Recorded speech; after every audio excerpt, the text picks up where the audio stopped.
যদি তোমরা সত্যিকারের দলটা করো, তাহলে আমার এই ভিডিও পাওয়ার সঙ্গে সঙ্গে দৈনিক তোমাদের দোকান, ব্যবসা, পার্টি, চাকরি যা আছে আমরা সব বুঝে নেব। সব ছেড়ে সন্ধ্যের পর থেকে অবশ্যই পার্টি অফিসে আসতে হবে। দোকানে লোক থাকুক না থাকুক, দোকান বন্ধ করেও আসতে হবে পার্টি অফিসে। সন্ধ্যের পর 7টা থেকে 10টার মধ্যে পার্টি অফিসে 3 ঘন্টা সময় দিতে হবে। বিভিন্ন কর্মসূচি থাকে, সেই কর্মসূচিগুলো ফলো আপ করতে হবে। এবং এটা শুধু আমাদের অনুরোধ না, এটা কিন্তু আদেশ। তাই প্রত্যেককে বলবো যে আপনারা খুব সাবধানে নিজেদের ডিসিশন নেবেন। নমস্কার। সকলে জানো যে আমি অসুস্থ, তার সত্ত্বেও আমাকে এই ভিডিওটা শ্যুট করতে হলো। যে কারণ আমরা সকলেই জানি যে সামনে 27 তারিখ আমাদের এখানে ভোট এবং 4 তারিখে রেজাল্ট। এই মাসে যেখানে 27 তারিখে ভোট, সেই ভোটকে সামনে রেখে আমরা যারা তৃণমূল কংগ্রেস করি, যারা তৃণমূল কংগ্রেসের সহযোগিতায় ব্যবসা পাতি, ছোটোখাটো চাকরি বা দোকান পাট চালাচ্ছ, তাদেরকে বিশেষ করে দায়িত্ব এই দলটাকে রাখার এবং সেই ইলেকশনের সময় দলের পাশে দাঁড়ানো। কিন্তু আমরা দেখছি কি, মেহেদিবাগান অফিসে আবার সেই ফাঁকা। যারা কিছু লোক, যারা মুষ্টিমের লোক সবসময় থাকে, তারাই শুধু আসছে। এর ফলে আমাদেরকে বুঝে নিতে বাধ্য হচ্ছি যে হয়তো তারা ভাবছে, যারা আসছে না তারা হয়তো ভাবছে যে হয়তো তৃণমূল কংগ্রেস ক্ষমতায় আসবে না, বা তারা সব পাঁচিলে উঠে পড়েছ। যদি সেভাবে যদি তোমাদের মনে হয়, তাহলে আমরাও কিন্তু আগামী দিন থেকে আমরা কিন্তু ফলো রাখবো, কারা আসছে কারা আসছে না। যারা আসছো না তারা কিন্তু খেয়াল রাখবে যে তৃণমূল কংগ্রেস ক্ষমতা এখনও আছে এবং 4 তারিখ পর কিন্তু তার বিচার হবে। প্রত্যেককে বলবো। তাই সকলের কাছকে বলবো, যদি তোমরা সত্যিকারের দলটা করো, তাহলে আমার এই ভিডিও পাওয়ার সঙ্গে সঙ্গে দৈনিক তোমাদের দোকান, ব্যবসা, পার্টি, চাকরি যা আছে আমরা সব বুঝে নেব। সব ছেড়ে সন্ধ্যের পর থেকে অবশ্যই পার্টি অফিসে আসতে হবে। দোকানে লোক থাকুক না থাকুক, দোকান বন্ধ করেও আসতে হবে পার্টি অফিসে। সন্ধ্যের পর 7টা থেকে 10টার মধ্যে পার্টি অফিসে 3 ঘন্টা সময় দিতে হবে। বিভিন্ন কর্মসূচি থাকে, সেই কর্মসূচিগুলো ফলো আপ করতে হবে। এবং এটা শুধু আমাদের অনুরোধ না, এটা কিন্তু আদেশ। তাই প্রত্যেককে বলবো যে আপনারা খুব সাবধানে নিজেদের ডিসিশন নেবেন। তৃণমূল কংগ্রেসের নেতা পাপ্পু আহমেদ যেভাবে ভিডিওতে হুমকি দিচ্ছেন সাধারণ ব্যবসায়ীদের, সেটা ইলেকশন কমিশনের নজরে আসা প্রয়োজন বলে আমরা বিজেপির পক্ষ থেকে মনে করছি।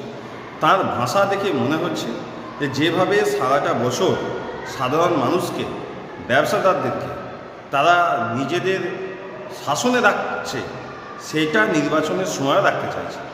সাধারণ মানুষ, ব্যবসাদার আর তৃণমূল কংগ্রেসের সঙ্গে নেই, সেটাও তার এই ভাইরাল ভিডিও থেকে কিন্তু বোঝা যাচ্ছে।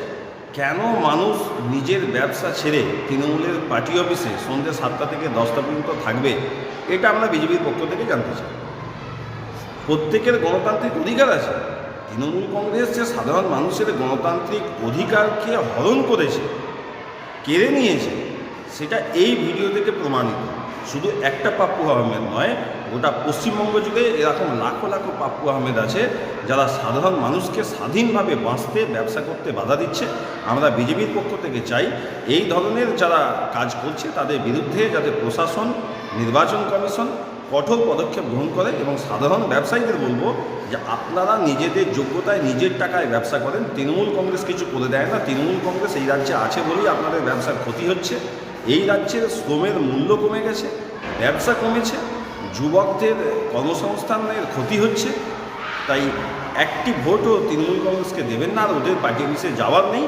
কারণ তৃণমূল কংগ্রেস আর বাংলায় ক্ষমতায় আসবে না, এটা তৃণমূল সুপ্রিমো মমতা ব্যানার্জি এবং অভিষেক ব্যানার্জিও বুঝে গেছে। তাদের যে জনসভা হচ্ছে সেখানে লোক নেই, তাই তাদেরকে এই ধরনের নেতাদেরকে দিয়ে সাধারণ ব্যবসায়ীদেরকে হুমকি দিতে হচ্ছে।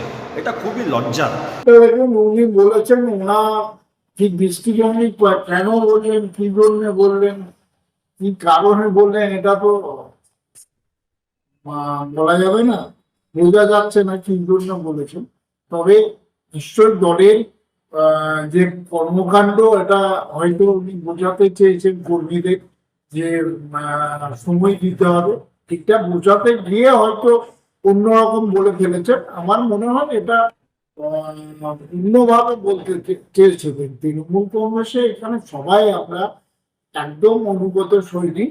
বর্তমান সময়ে দাঁড়িয়ে যেহেতু নির্বাচনের সময় একটাই লক্ষ্য, বাংলা বিরোধী, বাঙালি বিরোধী, বাঙালির অত্যাচার বিজেপিকে বাংলা থেকে হটাতে হবে।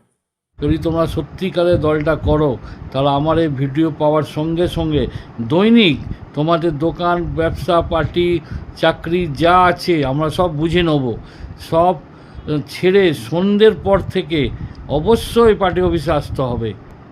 দোকানে লোক থাকুক না থাকুক, দোকান বন্ধ করেও আসতে হবে পার্টি অফিসে।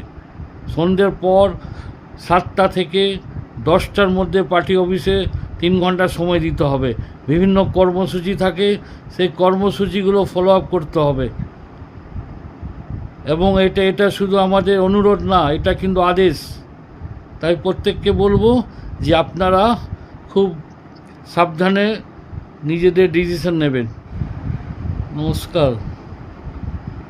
সকলে জানো যে আমি অসুস্থ, তার সত্ত্বেও আমাকে এই ভিডিওটা শ্যুট করতে হলো। যে কারণ আমরা সকলেই জানি যে সামনে 27 তারিখ আমাদের এখানে ভোট এবং 4 তারিখে রেজাল্ট।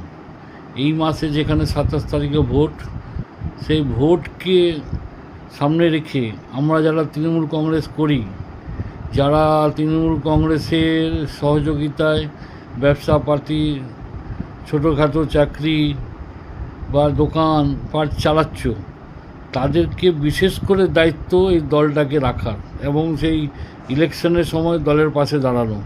কিন্তু আমরা দেখছি কি, মেহেদিবাগান অফিসে আবার সেই ফাঁকা। যারা কিছু লোক, যারা মুষ্টিমেয় লোক সবসময় থাকে, তারাই শুধু আসছে। এর ফলে আমাদেরকে বুঝে নিতে বাধ্য হচ্ছি যে হয়তো তারা ভাবছে, যারা আসছে না তারা হয়তো ভাবছে যে হয়তো তৃণমূল কংগ্রেস ক্ষমতায় আসবে না, বা তারা সব পাঁচিলে উঠে পড়েছে। যদি সেভাবে যদি তোমাদের মনে হয়, তাহলে আমরাও কিন্তু আগামী দিন থেকে আমরা কিন্তু ফলো রাখবো, কারা আসছে কারা আসছে না। যারা আসছো না তারা কিন্তু খেয়াল রাখবে যে তৃণমূল কংগ্রেস ক্ষমতা এখনও আছে এবং 4 তারিখ পর কিন্তু তার বিচার হবে। প্রত্যেককে বলবো। তাই সকলের কাছকে বলবো, যদি তোমরা সত্যিকারের দলটা করো, তাহলে আমার এই ভিডিও পাওয়ার সঙ্গে সঙ্গে দৈনিক তোমাদের দোকান, ব্যবসা, পার্টি, চাকরি যা আছে আমরা সব বুঝে নেব। সব ছেড়ে সন্ধ্যের পর থেকে অবশ্যই পার্টি অফিসে আসতে হবে। দোকানে লোক থাকুক না থাকুক, দোকান বন্ধ করেও আসতে হবে পার্টি অফিসে। সন্ধ্যের পর 7টা থেকে 10টার মধ্যে পার্টি অফিসে 3 ঘন্টা সময় দিতে হবে। বিভিন্ন কর্মসূচি থাকে, সেই কর্মসূচিগুলো ফলো আপ করতে হবে। এবং এটা শুধু আমাদের অনুরোধ না, এটা কিন্তু আদেশ। তাই প্রত্যেককে বলবো যে আপনারা খুব সাবধানে নিজেদের ডিসিশন নেবেন।